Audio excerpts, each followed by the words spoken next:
John Ray III basically says, I've heard of the FTX US auditors, the FTX international auditors. Let's just say they're best known for having an office in the metaverse. What a great quote. That's such a legendary quote.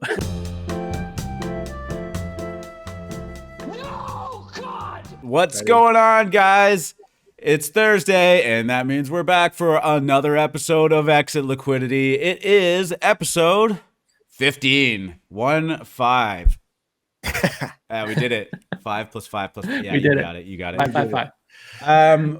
Okay, well, last week was a big episode. Obviously, there was a lot to unpack with the FTX saga, and as expected, there is lots more to unpack there. We're going to be getting into FTX today.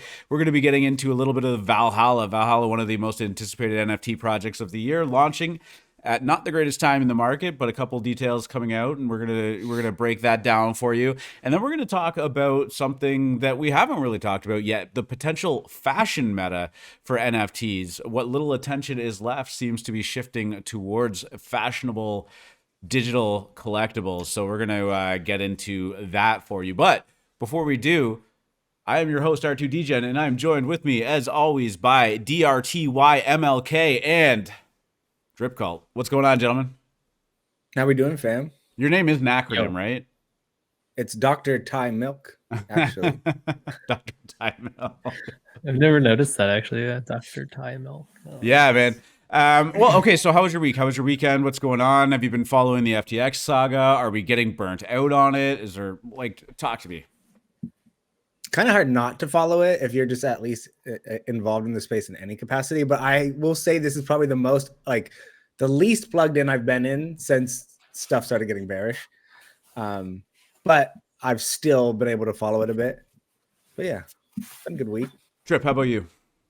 Yeah, same. Hard to avoid it. It just seems like one crazy thing happening after another. Some of it real, some of it fake. I don't know. There's so much going on. It's pretty wild. There is absolutely an absurdity factor to it that I think is really captivating, for better or for worse, right? It's not only the fact that we're talking about huge sums of money to the tune of, 10 billion, 16 billion of SBF's net worth, FTX being a $40 billion company or whatever it was at its peak. Like, these are all big numbers, and big numbers obviously carry a lot of weight and attention. And the fact that it was users' funds is a huge thing. But also just like the weird sporadic text Twitter threads that have been going on, the details about some pretty crazy promiscuity going on in a $200 million penthouse in the Bahamas, the fact that arrests haven't been made, the New York Times releasing an article that basically just like painted him as the victim. Like, all of this stuff has just been pretty wild. And from somebody on the outside looking in, I can, really get there when people start talking about like crypto's a scam, or crypto is just like this Wild West thing that nobody wants to take part of, because, this was huge. Like, people recognize the FTX name from watching baseball, from seeing it in Formula One, from having a stadium in Miami named after it. Et cetera, et cetera, et cetera. And now with all of this really starting to make headlines, I think a lot of people are still just scratching their head about where we go from here. On that note, I don't even know where to go from here. Like, where do you want to start with in terms of the SBF FTX saga? I guess we'll pull up the New York Times article that's there and start with that, right? Drip, do you want to give us a kind of a TLDR of like how New York Times framed the whole FTX debacle? The SBF like imagery was pretty light, and I think at this point most people are in agreement that this guy is just a straight up criminal. Yeah, this was super weird. It was kind of like a puff piece. It like zero accountability, like zero hard questions, zero like how did you mess up, what went wrong kind of thing. It's just kind of like, oh, it's all done now. Like, I don't know, it's super weird. It doesn't feel right. If you actually are following this at all, you actually, I mean, we all are, we all know what's happening. And then like you read this, it just kind of makes it sound like, oh no, I messed up, or it got messed up. I don't know what happened kind of thing. Like, it's super weird. that's a terrible TLDR, but that's kind of like how it No, I mean is. it was very forgiving, and you know, Yeah. as if you lost any amount of money on FTX, I mean, this would be probably very angering, I would say, right? I don't know, Dirty, like you tell me. Yeah, I mean, I personally don't have a lot of I guess animosity about it because I didn't personally get affected by it, but I would be not stoked if I did lose money on this, and then this article came out and I read it, and it just like didn't they have a list that it touched on things that it didn't mention in this article or something like that? I don't know if Yeah, you've Yeah. gotten there yet. I have a tweet from Trung Fan that basically indexed the word count in the New York Times article. Amount of times mentioned words fraud, Enron, crime, liquid, stolen, hidden, criminal, and backdoor are all big fat zeros. The amount of times mentioned he's getting sleep, one. So I'm Yeah. happy that he's getting sleep. He's been, I guess, playing some video games to take his mind off things, and you know that's good Yeah. for It's him. also, it was weird too. Like the NYT piece talked a lot about like CZ and his quote unquote role in the whole thing. And it's like he didn't do anything wrong here. Like CZ is not to blame. This is not his or Binance's fault that any of this happened. Like it's all SBF. Like I thought that was kind of weird. They're trying, they didn't accuse anyone or anything, but like they're definitely trying to paint a narrative as in like he's a major player in this when in reality he's not at all. Like sure, did he start the ball rolling? Yeah, but like if there was nothing to get the ball rolling, then it wouldn't matter. Yeah, he definitely knocked over the first domino, but it did seem to be after um a couple of times trying to communicate with SBF about like the hole that he was in and trying to get out of it in private, and then finally you know, them needing to kind of de-risk out of anything to do with FTX, of course the FTT token, basically saying that they were going to be liquidating their entire holdings. Now, did he have to do that? No, but anytime Binance starts moving around big sums of money and starts market selling stuff, I mean, flags are going to get raised, and they have like because everything's on chain, they're everyone's going to know what's going on, so they have to come out and state it anyways. So I don't think it was an intentional domino. When this was first going down, like it did seem to be like a chess move by CZ. Like it was something that this was, you know, an opportunity to take down a competitor or maybe even buy a competitor at pennies on the dollar by exposing some holes in their books. But I think the further that this goes on, um, The I further CZ got down the rabbit hole. well, the fact that he did, but more about SBF's actions after the fact, right? Like I feel like, you know, it was very clearly all a game to him, and now I just don't feel like it was as much of a game to CZ, right? Like it wasn't this battle of Yeah. titans trying to do it. It was Sam really messing up. Zero accountability within their companies, zero governance, zero checks and balances, them just doing whatever they wanted with any spare cash that they had. And now, you know, it's easy to frame CZ in the fact of like, yeah, competitor took us down, like I lost this round or whatnot. You didn't Yeah. lose this round. You kind of just lost the game. Like you really kind of screwed up here, you Yeah. know? And to like follow up on your game, even in the New York Times article, like he even talks about he was doing some weird tweeting on what here's the thread, but it was on the 13th, Yeah. and he even mentions this in the article, and he's like he just talks about how he's planning a series of cryptic tweets or something like that. He doesn't even know what he's doing. He's just like it sounds like he says, but why? I don't know. Like he's just like improvising and messing around. Like this isn't like a fun game for anybody. Maybe it's fun for him because he's sitting in his $100 million freaking Bahamas or no $40 million mansion in Bahamas. But like, it's not a game. Like it's not something to like for him to win and lose people's like money, like other people's money, and just like not care about it. Well, even if it is a game, like you don't get to say it's a game. You know what I mean? Yeah, Like that's true. Yeah, even if you are playing it, you don't get to use that as some kind of public backdrop of like setting the stage of like, you know, yeah, sorry I lost all your money, but you know, this is basically just a basketball game and I lost. Like it's not about that, right? So no. I think that's been the most jarring thing about how public and almost the public meltdown that he seems to be having.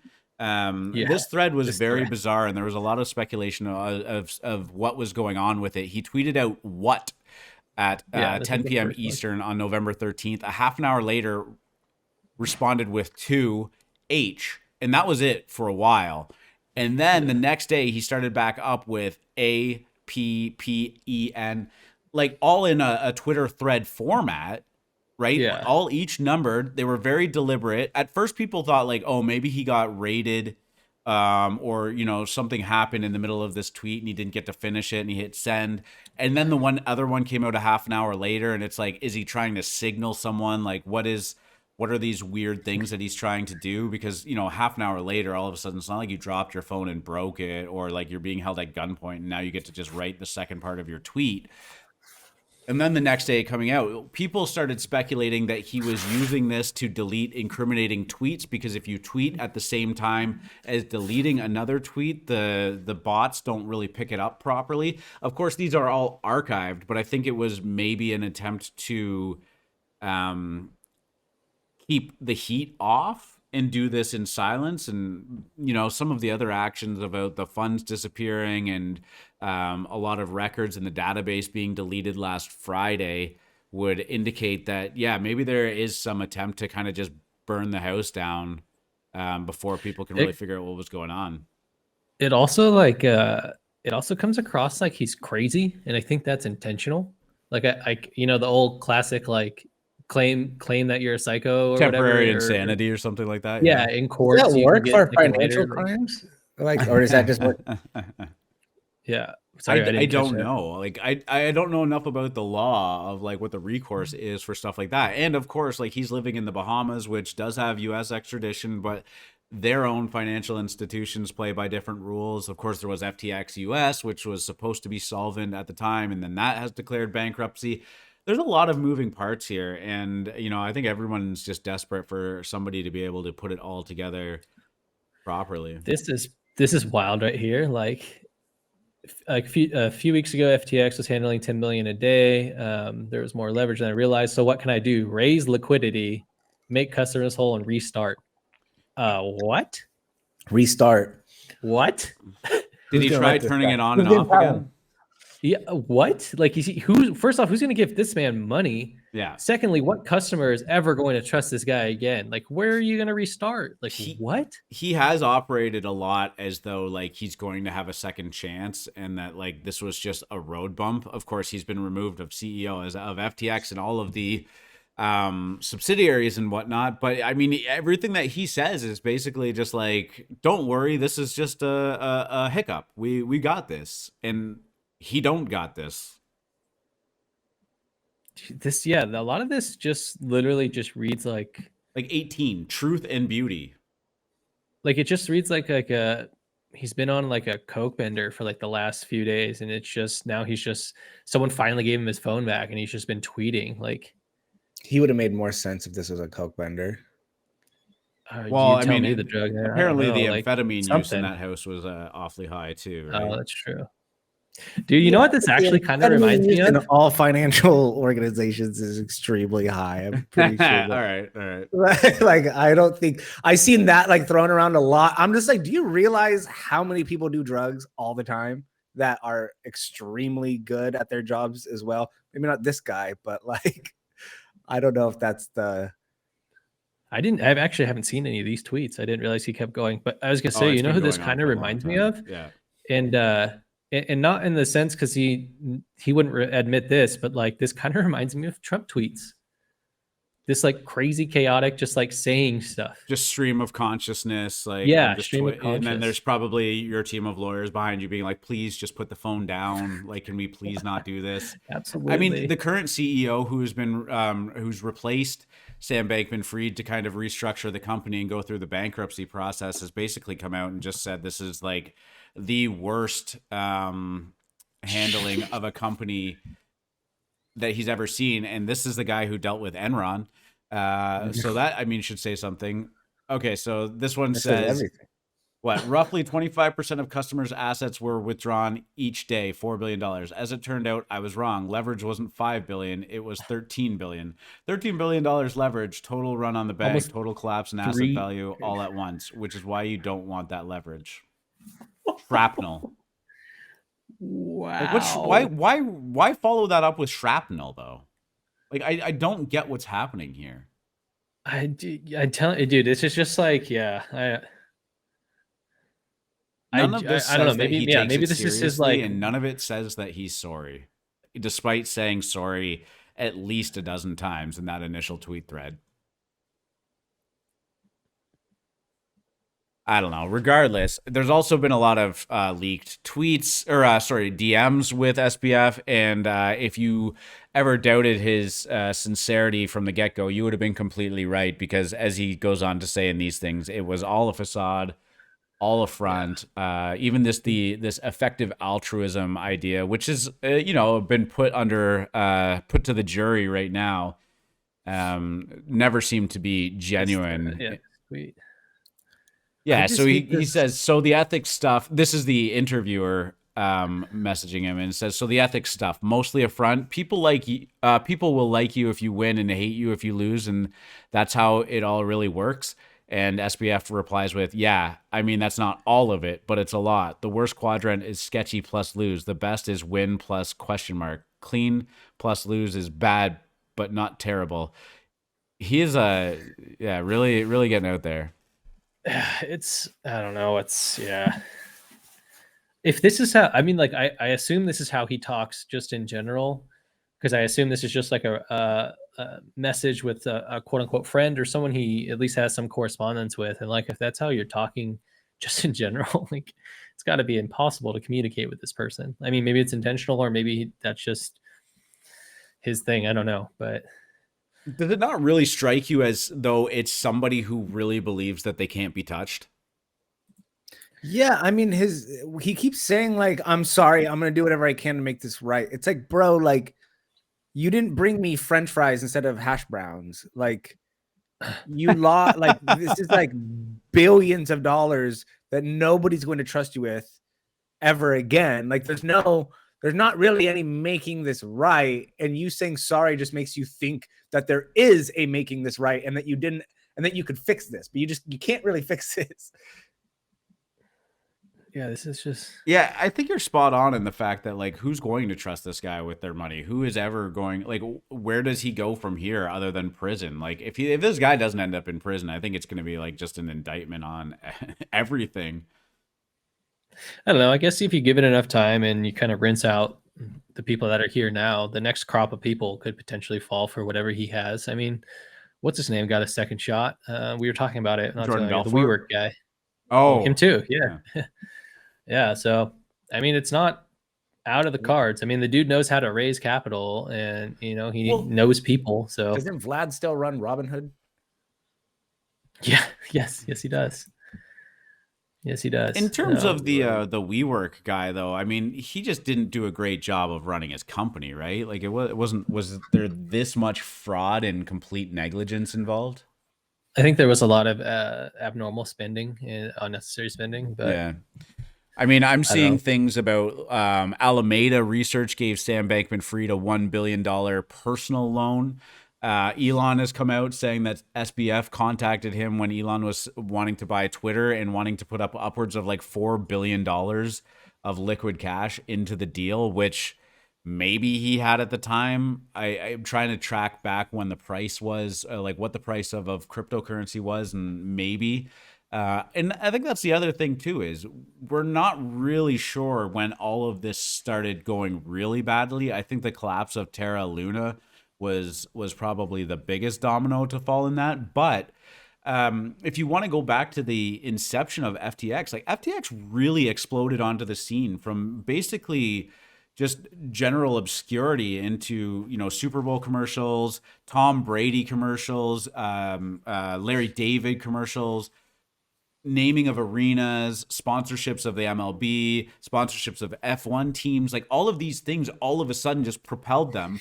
And you have these other exchanges coming out and saying This is like, really look, we funny. understand how the volume and cash flow works in this, and it doesn't really make sense how they're able to spend this much and acquire this much and just throw cash around. And now it's really coming out that it seems like they've probably been using customer deposits right from the get-go, right? Like Yeah, they've used and this front to running. leverage marketing and growth, much like a tech startup would. They burn money, they operate at a loss aggressively, but that's all venture capitalist funding, not user deposits, right? And it really just kind of seems like they've been using user deposits as venture capitalist money for growth.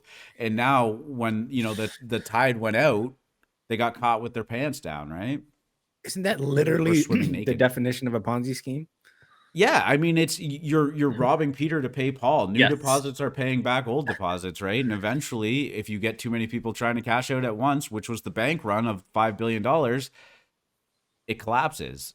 Or if the value of all of the assets that you've been trying to buy collapse, which they have, you get exposed, and that's just being over leveraged. The tweet you have pulled up, this is a John Woo thread. This was what I was alluding to earlier about the new CEO being brought in to restructure during the bankruptcy deal. John Ray III basically says, I've heard of the FTX US auditors, the FTX international auditors. Let's just say they're best known for having an office in the metaverse. What a great quote. That's such a legendary quote. Well, who is that though? Is that KPMG? There was a big four auditing firm that was opened up a spot in the metaverse. Was Prager. Oh, Prager okay. Metis. Yeah. Which sounds like a part. Like, jeez. This whole thing is That's wild, insane. man. It's a failure on a bunch of different fronts. And Yeah. I just, I don't know where we go from here. But again, like I if mean, we're looking for that shakeout in crypto, this is going to be maybe one of the last things that were to happen. yeah, there's a bunch of good threads on it. I mean, besides the latest, Sam being out as CEO, like FTX and all the companies, claiming Chapter 11 bankruptcy, like the insider trading and the front running trading, like the covering losses using customer funds, like it just gets wilder and wilder in terms of like financials, and then all of the stuff around it too, like all the weird stuff that happened in the Bahamas with all the employees and everything else. Like I don't know, man. It's just I feel like you can't write something better than this. Like just real life always just trumps whatever people imagine. Like it's just wild. Okay, let's really briefly talk about that for a second, because when it first started coming out that there was a lot of relationships going on between them and like interpersonal stuff, everyone was really surprised. But like now that I'm thinking about it, are we that surprised? I mean, they're in like this beautiful spot in the world in a penthouse that's worth 8 figures. There's obviously drugs, and they're making millions or billions of dollars. Like, are we really surprised that these bunch of 20 somethings are just basically having like a big orgy? Like, that didn't really shock me that much. I mean, excuse I my would have been language. more I'm just glad. surprised if they weren't, to be honest with you. Yeah, I mean, excuse my language. I'm just glad we're not the only ones getting fucked. Ew. Oh, yeah. There's still like I know like there's still stuff coming out, and some of it has been, I want to say corroborated. Yep. Yeah, there Nailed we it. go. And I know some of it is fake because I know people were straight up just trolling because of all the citizen journalism that was happening. But so I don't know. I like a lot of that stuff. Like it's fun to like consume and joke about, but I don't know how much of it's actually true. So I don't know. Apparently, there's a sex tape that's going to be leaked tomorrow. I don't know about that one either. But I I can't don't wait to know. see that. I don't Beeple's want to. I'm Beeple's good. gonna have a I'll field let day. The you describe FTX it to me. Alameda orgies that I've heard Yeah. legends There was some about. like there were some leaked images of some pool parties and stuff. I haven't seen them. I don't want to. I heard it was mostly sausage, so no thank you. But I don't know. All right. It's crazy. Keep an eye out for that one, I guess, or not. But Or not. Yeah, I mean, this is going to be a saga that continues indefinitely. I guess, what are the biggest lessons that we can learn from this? Do you want to go around the Okay. horn and just kind of take a stab at, like, if you had to tell one person, or if you had to tell somebody one thing that is the biggest learning experience from FTX, like, what is the takeaway? I'll be right back. I just spilled coffee everywhere. Perfect. Not your keys, not your crypto. Yeah, I mean, that's pretty simple, but, like, okay, to a normie, like, explain that to them like they're five, right? Like, not five, but, like, why can't I trust Coinbase now? Or can I? I think that using it for something like an off ramp is totally appropriate. Like if you want to go buy something and you want to trade on there, that's fine. But if you have a big sum of money that you want peace of mind about, keeping it on something like a hardware wallet or cold storage, in my opinion, and most people who are in the space's opinion, is the safest way to go about it, because you can't, if something like this happens to something like Coinbase and you have all of your funds on there, you can't take your funds off. This, having something like a hardware wallet or a cold storage, allows you to be able to do whatever you want with those funds, move them around. I know that one of the big outcomes of this was Uniswap was having the highest ETH volume out of any exchange, because it's decentralized, and a lot of people weren't trusting decentralized exchanges. So using something like that is also an option. But yeah, if you have crypto on an exchange and it is not yours to take off if something like this happens, unfortunately. Yeah, I don't know if you could add to that or not, but no, I wholeheartedly agree, and this is something that FMC and I have talked a little bit about on the AM show too. It was just like, if you are trading and you are using these platforms to trade with leverage and stuff like that, because they do have tools that for traders, leverage is an important thing for a lot of traders. You should never have so much on there that if that exchange went down, or if your trade goes bad, that you're ruined, right? Like, you should never be trading with more than 10% of your stack, or 20, or whatever your kind of risk tolerance is. But by that regard, you also shouldn't have to need it on the exchange, right? So you never really should be reliant on one entity staying afloat to not ruin you, right? And this isn't something that is even different from, traditional finance, right? Like, we've seen big investment banks and hedge funds go down and go under, and people's investments that were stuck in there go to zero too. Like, that does actually happen in traditional finance. This isn't something that's unique to crypto. But what is unique to crypto is that you don't actually have to rely on an institution to, be custody of your non-cash money, right? And so, to Dirty Milk's point of, like, pulling it off, here's the thing. In traditional finance, if you want to move money around or wire money from bank to bank or account to account, sometimes that can take days, right? Like, there's processing times, 3 to 5 business days. You get asked questions about it. With crypto, you literally just put your address in and click send. And if you want it back, you can send it back. It typically takes no more than a minute. And the fees are actually pretty low, especially right now with ETH on, gas is low or whatever. So the excuse to have this stuff on a crypto exchange should be pretty low. What if I'm looking for a silver lining in all of this, is I think that this is a pretty good learning experience for a lot of people. If you wanted to leave crypto because of the market conditions and the crash or Terra Luna, there's a good chance that you've already left. I think a lot of the people that are still in this space are here because they see some merit to it. And now, as unfortunate as it is that you've probably lost a bunch of money on FTX, I don't think anybody is blaming crypto for this. And that is one of the unique things that I have seen around this discussion, is that this isn't Bitcoin's fault. This isn't Ethereum or Dogecoin's fault. This was the fault of a criminal who led people to believe that he was as trustworthy as they come. And it turns out that was all a lie. yeah. Drip, you get your coffee cleaned up? Yeah, thankfully, not too much hit the carpet, so I was able to soak it up real quick and wipe it off the walls. But we're good.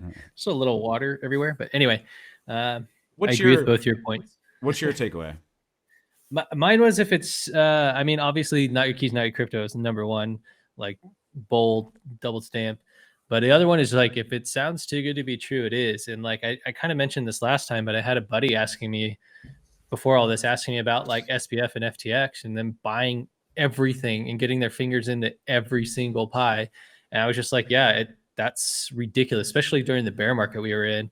It just sounded too good to be true. And it sounded like a recipe for disaster because it sounded like they were kind of over leveraging themselves, and they were by a lot. We just didn't know how much. And so that raised some flags for me. Personally, I was just like, that doesn't sound like good business just in general. Like, I know buy when there's blood in the streets, but at the same time, like, I don't think we, at the time they were buying everything, like from like when the bear started to now, I don't think we realized how much the economy was going to change, how much inflation was going to change everything, how much everyone's going to be struggling outside of like, the actual markets. And yes, obviously it's exponentially higher now because of FTX, but like even before that, we didn't know what midterms were going to do. We didn't know anything. So I thought it was a little reckless to be buying that much personally, but we didn't realize how they were doing it. And now we know how and why and how bad it has turned out. So yeah, that one for me was always kind of like a red flag, like too good to be true. Like they're just trying to buy everything and anything. And where's all this money coming from and all that fun stuff? Well, we know now. So Yeah, and my takeaway from this, and this isn't meant to be out of like paranoia or conspiracy theory kind of minded ways, but the nice thing about this, and it kind of ties into both your points, is that you actually just don't have to trust anybody, right? That's one of the beauties about this space, is that you do have agency over whatever you want to do with your money. Now you do have to use off ramps and on ramps if you're putting cash in and out. Those will always exist, but Sam Bankman-Fried kind of bursting onto the scene as this like crypto white knight was obviously all a facade. But it wasn't a mistake to buy into it or hope that this is somebody that's going to bring crypto into mainstream adoption and regulation. But you actually don't need to trust him either, right? Like a healthy level of skepticism in SBF. In CZ, like CZ is coming out of this looking like a hero and a savior. There is no guarantee that this isn't going on behind the scenes with Binance. Now, I would say the likelihood of that happening is dramatically lower. They've survived several cycles. They've taken a much more traditional and a reasonable growth cycle to get to where they are, right? Like it wasn't just like one cycle, all of a sudden they're zero to hero. They've gone through it. And they've posted the fact that they have a lot of these funds in there. Coinbase is the same thing, right? Brian Armstrong can go out there and talk a big game and instill confidence and be the head of a company and whatnot. But you actually just don't need to trust him. And he would probably say the same thing too, right? The ethos of crypto is just verify, don't trust. And I think we, as a whole, as crypto participants, didn't really take the time to verify with FTX. We didn't demand it. We didn't ask it. We blindly trusted. And I think that this, the crypto influencers, the NFT influencers, I think everybody across the board is getting this sentiment check of like, okay, we did exactly what we shouldn't have been doing and was just trusted that this was the good guy, right? And you just don't have to do that. You don't have to trust me, Dirty Milk, Drip Cult. We're up here trying to, sort through the facts as best as possible, give our opinions on it, and hopefully make an entertaining show at the end of the day. But you don't have to trust us. You can use us as one of many sources of information. And if somebody were to come up to me and say, hey, look, you're the only show or only source of information in crypto that I listen to, I would say that's probably a mistake too, right? And that's my biggest takeaway for everybody is just make sure you're having a pretty diverse opinion set that you're filtering in, and just take everything with a grain of salt. Yeah. I mean, to an extent, yeah, obviously you can't predict when, exchanges are insider trading, but to go back to Dirty's point, don't trust an exchange to be your wallet because they care about themselves first and you last every time. Drip, you should make verified don't trust shirts. I should. When I2 said that, I was like, that's a great shirt. Yeah. What was my shirt? It was going to be I identify as Exit Liquidity. All right. Again, probably end up talking about FTX next week as well. There will definitely be more stuff coming out, but we do have some NFT stuff to get to. Valhalla first announced their mint price, which is going to be 0.5 ETH. There was some little bit of frustration about that. I don't think that that was out of the realm of anything expected, though. And then there was this whole thread that we were given by Alex of Valhalla. Drip, while you're doing that, do you want to just highlight some of the important parts of this thread and we'll start to break them down? Yeah, I was trying to find this one. There we go. So, this, well, there's this. Yeah. So hold on 1 second. Let me go to this one first. Here we go. Okay. So this one, here's like the breakdown for the mint. If you got whitelist, you can, if you got, depending on your role, you're going to either pay 0.35 or 0.5, and you're guaranteed at least 2 mints. And then next comes the pre-sellers. So if you put in a pre-sale bid, you have a spot guaranteed. However, I believe there's like over 16,000 bids. So definitely pay attention to that one. You're going to have to pay 0.5 for that. And then if there's anything else, it's public, which is 0.5, which I don't think we're going to get to, but yeah, so that's how mint breaks down. So the pre-sale bidders, the ones that were trying to buy at the 0.25 and you put in the bid, like you're going to be guaranteed 1 mint. That's how this reads. I don't know how. I assume they have that wallet list still. So yeah, essentially you're whitelisted. So I think when they said 16,000 bids, like if you put a bid on 20 of them, like I think that counted as 20 bids, right? Yeah. So I don't know if it was 16,000. We did Trip, me and you had a whole conversation about clarifying this, didn't we? Didn't we discover that it was one bid count as 20 bids technically if you bid for 20? Yeah. Like they wouldn't just count. Okay, so I guess if I do 25 divided by 16,000, it's still 640. So yeah, I mean, we actually could have a public. However, I don't know if that's individual, so that's not counting if someone just put in a minimum bid of like yeah. I would imagine that they've lined this all up, that their allow list through the application at 2. That's a good point. Yeah, 2 mints per plus the pre-sale bidders would probably put them close to fully minted.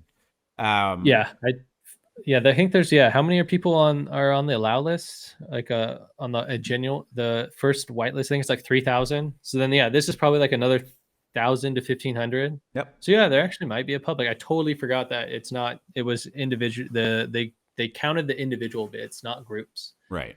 Oh. So let's just talk about the 0.5 mint price, because I think that I stood pat at their pre-sale price of 0.25. I thought that they were going to stick with that. Turns out that they didn't. 0.5 is going to be the price. Do you think that in these market conditions that's high? I know that there's a lot of questions about, okay, you raised $15 million in VC funds and now you're asking for another 5 million from people minting it. Like, why do you need that? We saw this kind of frustration with like the Cool Pets mint and some of the other ones. It never really seems to turn out to be a bad thing. I don't know. I see this number and it doesn't surprise me. It doesn't surprise me. I think it is high.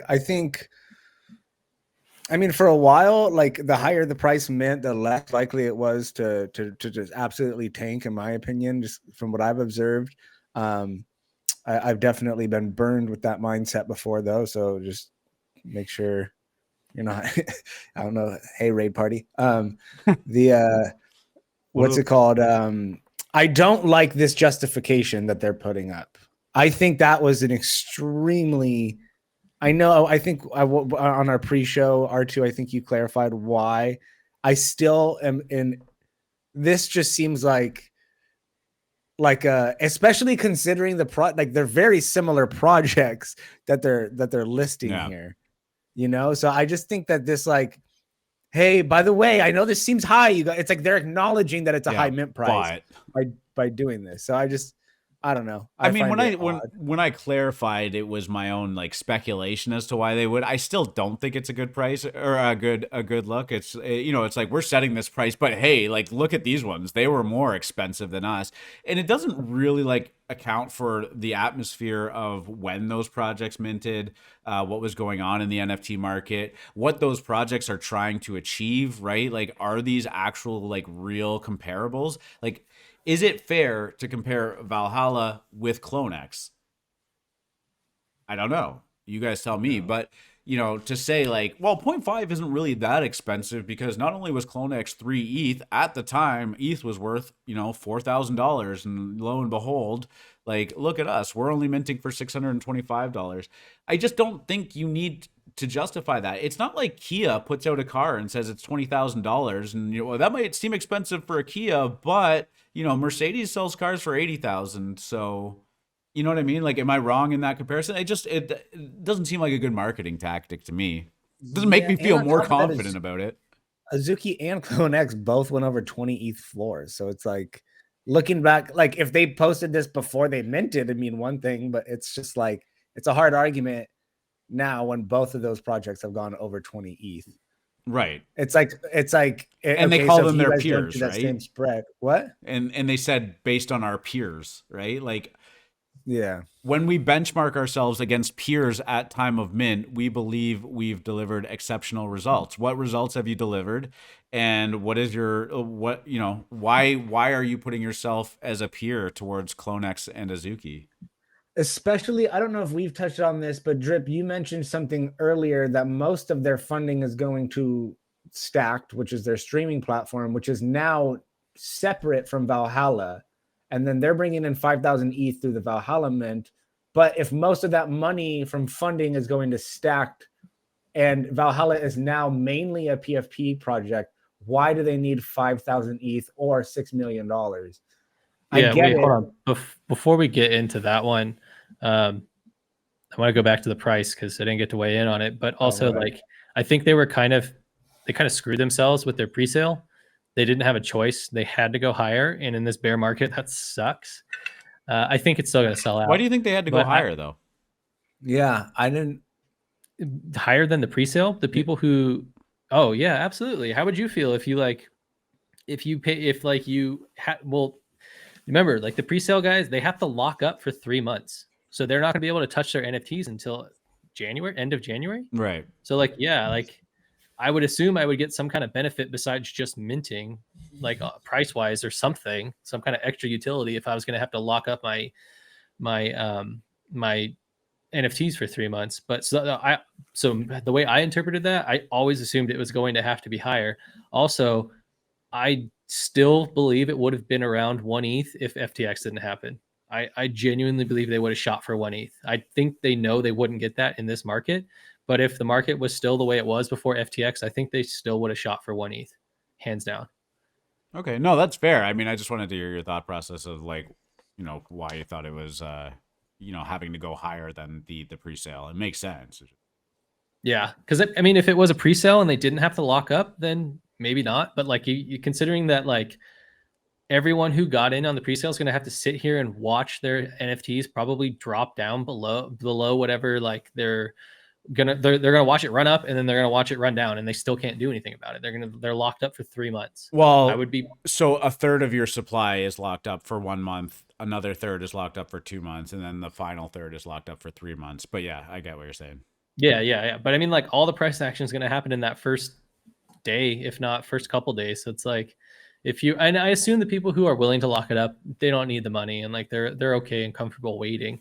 But at the same time, like yeah, if I was gonna have to lock up something, I would definitely want some benefit beyond just like being guaranteed minting. Like that's why I always thought it was gonna be higher. That and like I always thought it was gonna be higher because just the way they were positioning themselves, which I thought was always smart. I think position themselves higher to get more money. So like that's why I assumed it was always going to be more than 0.25. Not to mention the demand, like seeing all those bids, however the total count was. I know it was like 16,000 individual bids, but like the fact that there's that much demand, I always assumed it would be higher too because like okay, cool, people are willing to pay. All of these people are willing to pay 0.25. All right, we can easily go higher.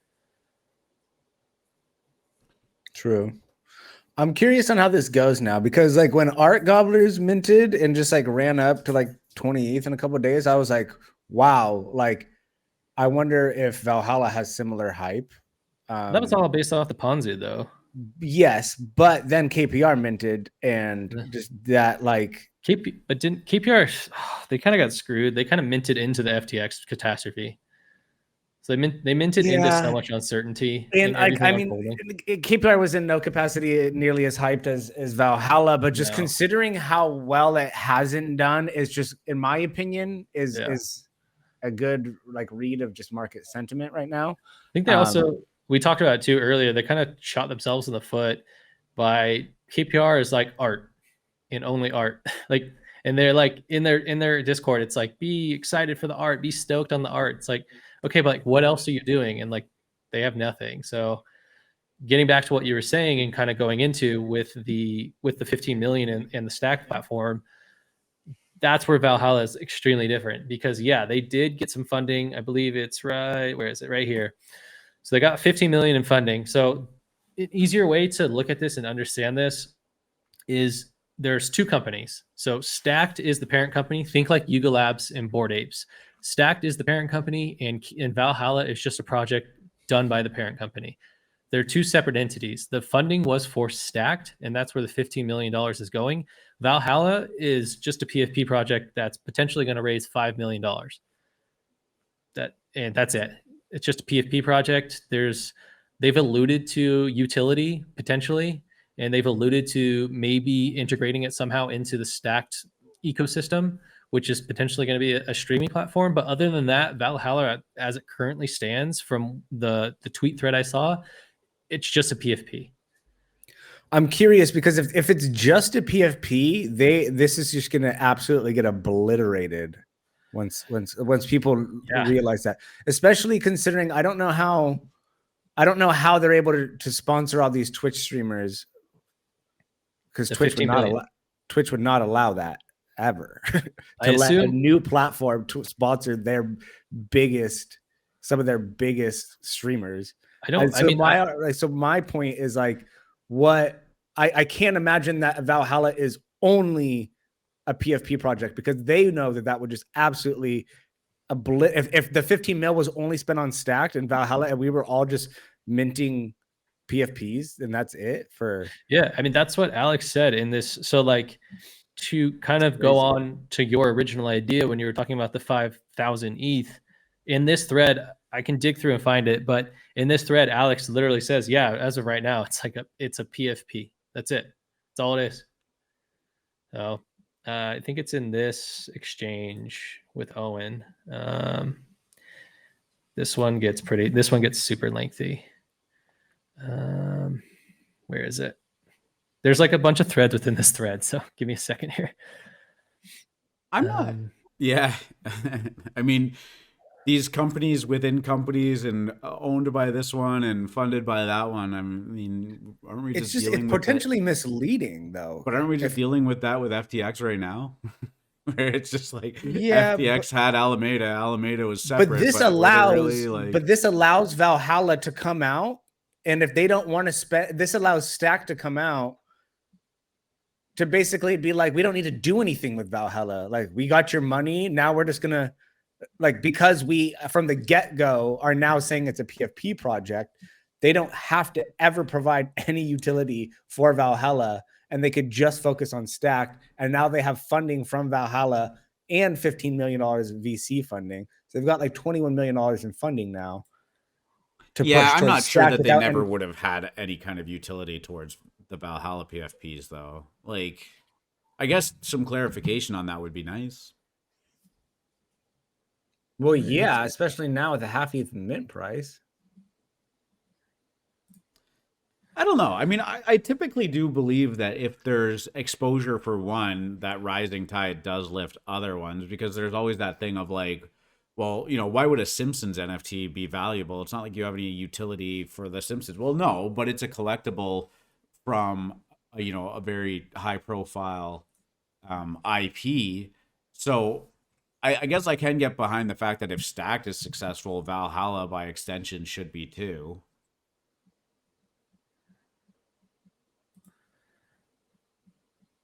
It's in here somewhere. I'll find it and post it later.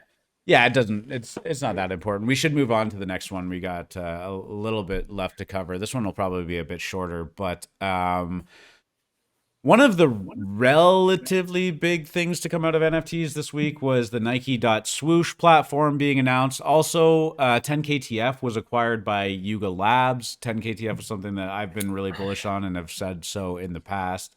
It is now under the Yuga umbrella, so I guess that's pretty exciting. But Adidas announcing some virtual gear as well. Kind of all signs pointing towards maybe a little bit of like some kind of digital collectible fashion meta being in the works. We've got a marketplace. We've got some big name brands, Adidas and Nike, shaping up for it. 10KTF is obviously digital collectibles being acquired by Yuga, who of course is making the other side metaverse. How do we get to the point where like digital fashion actually is important? Like, do we think it is, or are we starting to reach a little bit too far into our metaverse bag here? I just want to know what metaverse means at this point and who's in charge of this metaverse. Mark Zuckerberg, and like, obviously. well, I mean, it's so Mark Zuckerberg. Whoa! But I just Nice.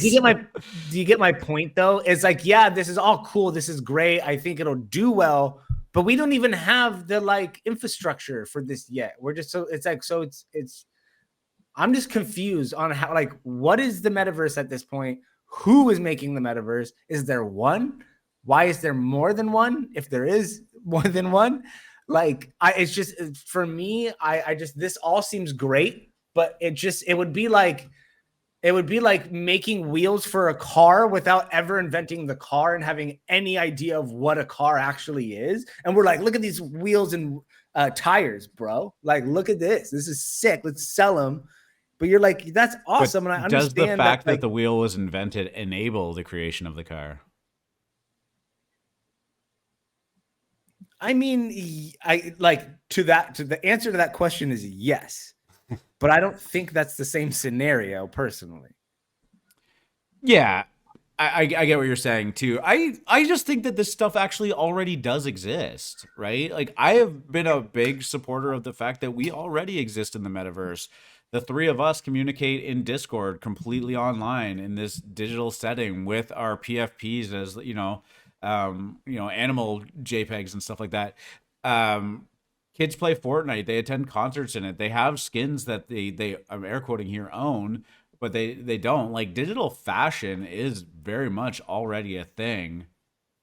We're just looking for this big overarching metaverse to exist so that digital fashion of this kind of caliber can also exist too. But I mean, I always just think we are closer to it than it seems. Like, people will argue about the fact that the metaverse doesn't need to exist or shouldn't exist or people won't live like that. And I just think that we already do. And I think that the technology of like actually operating in a physical space, or sorry, a digital space virtually, is coming. Like, could you not see a world in which instead of Discord we're communicating, we're like actually like in like some like chill like office boardroom getting ready for this show or something? Like, because I could definitely see that. I just have no clarity on who's responsible for that and how we're going to get there is my point. But can I envision it? Hell yeah. Drip, I you just want to think take that that? there's just not a lot of like understanding of like who. I get it, like Facebook and Yuga and Decentraland and all that stuff, but it's like Facebook's turns out it's just been burning billions of dollars. Yeah, the amount of money And that Facebook's putting into it seems like pretty excessive considering it took less resources to land on the moon for the first time. But yeah, friggin' math. freaking math. Man, sorry, I was looking for that tweet. I eventually found it. Don't get me wrong. Am I excited yeah, to like to wear sorry. cool shit with you guys in the metaverse and to talk to you like while we're walking down Metaverse Avenue? Like, yeah, dude, of course. But do you understand where I'm coming from? Is that these are like, it just seems like these guys are getting ready for something that they're hoping somebody else makes. Is my point. I don't know. I don't think it's a valid point, and I guess at that point you just talk about interoperability of like these things existing on chain, and anybody that chooses to integrate them into their platform could. You know what I mean? I guess the other thing that yeah. is potentially exciting about this is the idea of like some kind of augmented reality too, right? Where like, if you are wearing like glasses and you're like plugged in, like maybe you could be walking down the street, and if somebody else sees you, like you would be wearing those silver Nike kicks, like That'd be through their that. See, lens, right? augmented Have you reality. See, guys? in my opinion, augmented reality seems a lot more I think it's a like it bridge. makes. Yeah. Yeah, but it seems like a lot more. This would, I mean, that makes sense. Like something like for like this, I just feel like for augmented reality kind of makes sense. I think I'm just this whole metaverse thing. Don't get me wrong. Like I understand the importance of it. I'm just like, because there's no like Nike's not building the metaverse. They're just building stuff, clothes for the metaverse. But like, So Drip, I why don't. don't you explain like what is Nike? Oh, sorry, you were about to speak. I'll just say, well, one, have you guys seen that video? So there's this one video. I can't remember who made it, or I don't know. It's like featuring this Asian girl, and she's basically showcasing all her outfits, and it changes while she's walking. Essentially, it's AR clothing, and it looks amazing. I don't have I don't know how to find it, but like I think what you were just talking about, Dirty, is absolutely a thing. I think it's just a thing that's coming, but also I don't think Nike really gives a crap about making the metaverse. I think what they care about is making digital collectibles. And I'm not saying that in the sense of like trying to rebrand NFTs, but like there's a huge side of Nike that is just making it's just about making cool stuff, and there's Yeah. a huge collector base in it. So if they can take that to another level, they're going to. And I think that's what they see the future being. I don't think they care how it's used or how it's presented in a metaverse, so to speak. I think they just care about making assets that you can collect. And I think that's what they're trying to capitalize on. I don't think they're like, how is this going to be used in the metaverse? They'll probably cross that bridge when we get there in a few years. But like, I agree. I don't know what the hell the metaverse is or what it's going to be. And I don't think anyone does. I think everyone's trying to figure it out. But right now, I think the smart companies are making assets that you can collect and eventually use on the metaverse. so In they're the just getting metaverse. like ready for it. They're just making sure that they're prepared for when it does happen. Yeah. That they're not That like, Yeah, absolutely. I think oh, they're that, prepared and like it's also it's no one knows what it is, so you can essentially do whatever the heck you want and say metaverse. Yeah. Like that's And it's like a buzzword in a And if sense. they make the 3D assets, I would imagine that they're pretty easy to port into and out of different, metaverses. The one thing that kind of popped into my mind that I thought would be really cool is, especially because Adidas and Nike seem to be at the forefront of this, is if you think about like NBA 2K, the 2K series, right? You have your my player mode, they run around in the city, they join pickup games and stuff like that. Like why couldn't an NFT be integrated into like that as the shoes you can wear or the outfit that you wear when you're running around, right? And those would be exclusive collectibles, Yeah, and people would be aware of like, oh shit, he's got like the Bored Ape Adidas hoodie on, like that's an NFT, right? It doesn't take away from the fact that maybe they have their own in-game stuff, but if you were able to connect your wallet and verify that you have this other stuff, maybe you could run around in NBA 2K23 with those silver Nike Air Force Ones, or maybe you could do the same thing in FIFA or any of the other games that they have, right? Like there, I yeah, think and are a lot of potential for these to play a part in the way that we currently operate in these quote unquote metaverses as well, but right? I Like think that's it. Fortnite I could think you absolutely tap nailed it. into it, right? Like what's Yeah, stopping you Fortnite from allowing Bored Ape holders to be able to have that model? stop talking. Yeah, I think you absolutely nailed it though. I think Sorry. I think Nike and these brands want to cut in on that. They see Fortnite, they see all the skins that are being sold. They're like, how the heck can we get in on that? That's a multi-billion-dollar industry. We want in. This is how they're going to get in. They don't care about the metaverse. They care about getting in on that. Yeah. I I I think you I absolutely nailed I it. think there's a Sorry, you lot of just kept going on random tangents. no, it's all good, man. I like my random tangents. Yeah, so I mean, do we see a fashion meta kind of ramping up here, or is this just companies posturing and it's kind of just exciting nonetheless? I see. I think we see a fashion meta It's kind of one that personally. we've never really had, have we? Like we've had the text-based meta, we had the 3D I think meta, there something's was gonna kick pixel it off meta. though. It's gonna be like Apple AR glasses or something like that are gonna be the big catalyst, in my opinion. I think some kind of infrastructure needs to be released in like for them to like really cook. In my opinion, I think that would be something that would get them moving, like an announcement of AR glasses or like Epic allows you to use them in their games, Yeah. or Riot allows you to use them in their games. Um, Do you see like a easier way to enter that world is like through filters via the phone? Because if you think about like True. AR glasses or something like that, you got to think of the barrier of entry. You can't. Not everyone's going to have True. thousands of dollars to throw Like at you have a glasses right Snapchat away. filter and like you have like an Yeah. artifact hat that it puts on you Yeah. when you're like doing a snap or something. Yeah, I I mean could that's got to definitely be see that. the super tapped market, to be honest. That's actually Yeah, pretty because cool. I mean, yeah, I was which was it? Was it Apple or Google that tried the glasses and they failed horribly? Yeah, It's Google had Google. But that was also Google years. Glass. And the thing was, it looked ridiculous too, right? Like it looked like this like futuristic kind of implant type thing, and people just don't want to wear that around. We don't live in like a dystopian cyberpunk future yet. Yeah.